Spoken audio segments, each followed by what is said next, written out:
A cerâmica desde o zero até o resultado final. Como é a vida de uma peça cerâmica? Como ela nasce, como ela se desenvolve e como ela chega no que ela é. É isso que eu vou te mostrar hoje. Uma visão geral de todo o processo. Bem-vindos ao canal.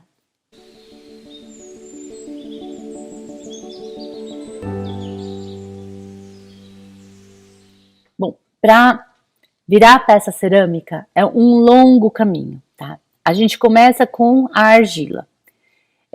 Atualmente, a gente tem mais facilidade para comprar uma argila pronta, que já foi beneficiada, do que ir lá no barreiro, retirar, testar e tal. Ambas as possibilidades são ok. Você pode ir na natureza, na beira de rio, de lago, retirar a argila, testar, ver a plasticidade dela e trabalhar essa argila e modelar. Ou você pode comprar pronto. Quando a gente compra pronto, a gente não está comprando argila pura in natura. A gente já está comprando uma mistura de argila com outras matérias-primas. Nesse caso, a gente tem algumas possibilidades. A primeira é que você compra a argila assim, em forma de massa. Ela é uma massa, olha, uma pasta que você vai modelar. Ela é muito plástica e a gente mede o índice de plasticidade dela fazendo isso aqui. Quanto mais ela racha, menos plástica ela é. Quanto menos ela racha, mais plástica ela é. Você também pode encontrar a argila na forma pastosa, líquida, que nós chamamos de barbotina, assim. E você pode encontrar a argila em grânulos, ela seca. Aí você tem que hidratar ela com água, bater e utilizar. Muito bem, então a gente já tem a argila, aí você vai modelar essa argila. Conforme o estado da argila, se ela está em pasta, você pode utilizar as técnicas de modelagem de acordelado, de pinte, de placa, no torno elétrico,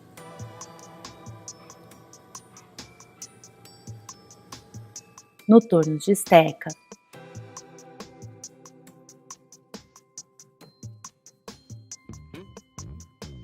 na extrusora. Se a argila tá líquida, pastosa, você vai modelar ela num molde de gesso. Ou você deixa ela no molde de uma placa de molde de gesso para que ela perca água e vire uma pasta, e aí você modela nas outras técnicas. Então, quando você modela a argila, você escolhe uma das técnicas ou uma combinação entre essas técnicas e faz a sua peça de cerâmica. Antes que você me pergunte, eu já vou te falar. A argila escolar não é uma boa argila para você modelar peças de cerâmica artesanal. Ela não tem boa plasticidade, ela não tem boa resistência. Eu nem sei por que eles usam essa argila escolar, porque o objetivo era mostrar para as crianças uma possibilidade de modelagem, de expressão artística, e eles deveriam usar um material bem bacana, que é o mesmo material que nós utilizamos na cerâmica artesanal. Então, há bons produtores de argila, onde você pode encontrar uma argila de melhor qualidade e que tenha plasticidade boa. Se você não sabe onde, no meu site, eu vou deixar escrito aqui, você se cadastra numa página de conteúdos exclusivos, é gratuito, tem uma lista de fornecedores e tem vários fornecedores de boa argila. Muito bem. A partir do momento que você fez a sua peça, eu fiz essa peça aqui no torno elétrico, você vai dar acabamento, colocar alça, colocar bico, aí tem uma série de trabalhos que você pode fazer, inclusive trabalhos decorativos. Ela vai começar a secar. O processo de secagem é o processo que ela está perdendo água.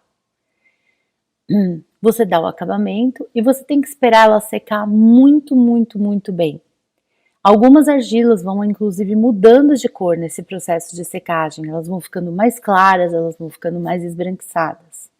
Elas têm que perder toda a água e deixar um mínimo de água residual de 2 a 3% para você passar para a próxima fase.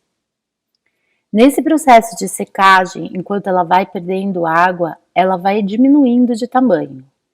Desde o início do processo, ela perde água durante a secagem até a queima, ela diminui muito de tamanho.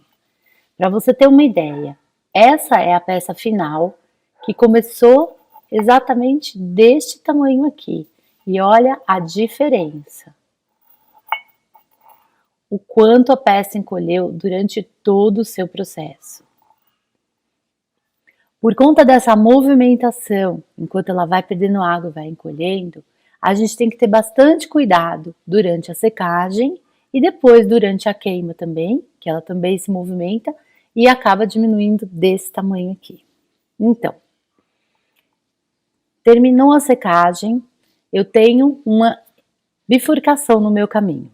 E aí, você pode escolher o que você quer fazer. Você pega a peça que está totalmente seca, coloca num forno, e tem que ser um forno de cerâmica. Não adianta ser um forno de cozinha, não adianta ser um forno industrial, é um forno para cerâmica. Eu vou te mostrar um forno. Existem vários modelos de forno de cerâmica. Esse é um modelo de forno a gás.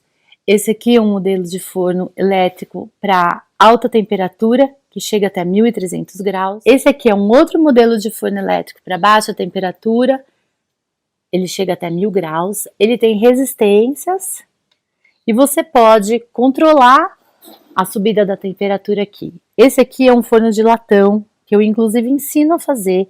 Tem um modelo deitado, um modelo em pé, eu estou fazendo até outro. Há fornos a lenha para baixas temperaturas, como esse de tiro direto que eu tenho aqui no meu quintal, mas tem fornos enormes e que atingem alta temperatura, também com queima a lenha, de vários modelos. Então, o forno tem que ser um forno para cerâmica.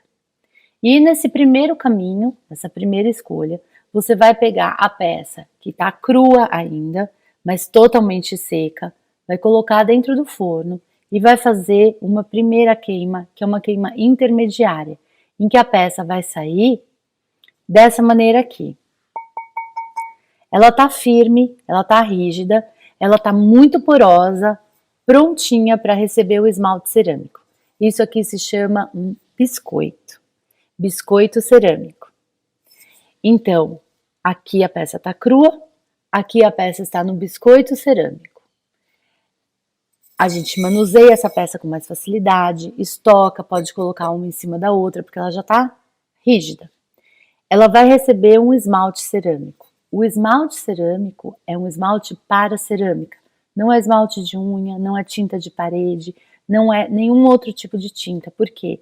Porque os pigmentos desse esmalte cerâmico, eles têm que resistir à temperatura e criar uma película vítrea sobre a peça. Essa película vítrea é o esmalte cerâmico, que pode ter cor ou pode ser transparente e incolor, como nesse caso aqui, ou pode ter colorações das mais variadas, com efeitos lindos, como você está vendo aí no vídeo. Muito bem, então, nesse primeiro caminho, eu pego esse biscoito cerâmico, passo o esmalte aqui em cima e vou queimar novamente, o que a gente chama de uma segunda queima. E então, o esmalte cerâmico vai vitrificar, a peça vai ficar com essa película vítrea e vai ficar pronta para o uso. Lembrando que durante todo esse processo a peça vai perdendo água, porque aqui ainda tem um pouco de matéria-prima, de água, e ela vai diminuir mais ainda de tamanho. É a mesma peça aqui no biscoito, aqui já com o esmalte, você pode ver que ela tá com um tamanho bem reduzido. Então, eu tenho uma peça crua nesse primeiro caminho, optei por fazer uma queima intermediária, que é a queima do biscoito, ou como vulgarmente chamam de primeira queima, e depois eu tenho uma outra queima, uma segunda queima, em que eu passei o esmalte e ela ficou assim vitrificada.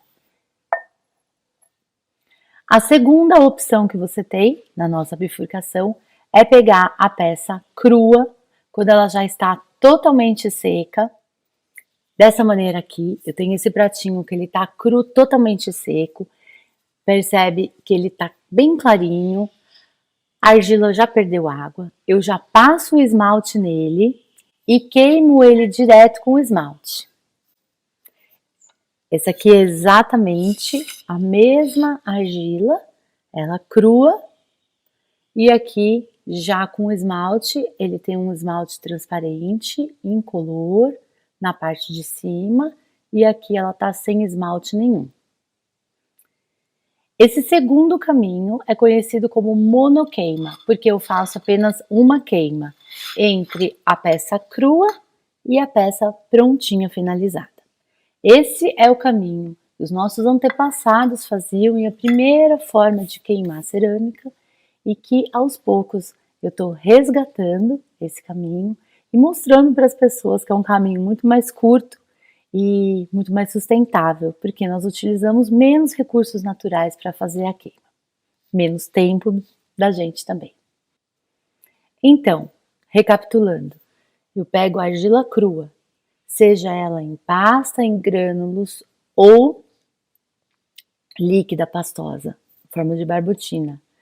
Modelo ela, escolho uma das técnicas de modelagem, deixo ela secar e aí eu escolho se eu vou fazer uma queima só, eu já passo o esmalte nela e queimo direto a peça até o final, que é a monoqueima, ou se eu vou escolher fazer duas queimas, a biqueima.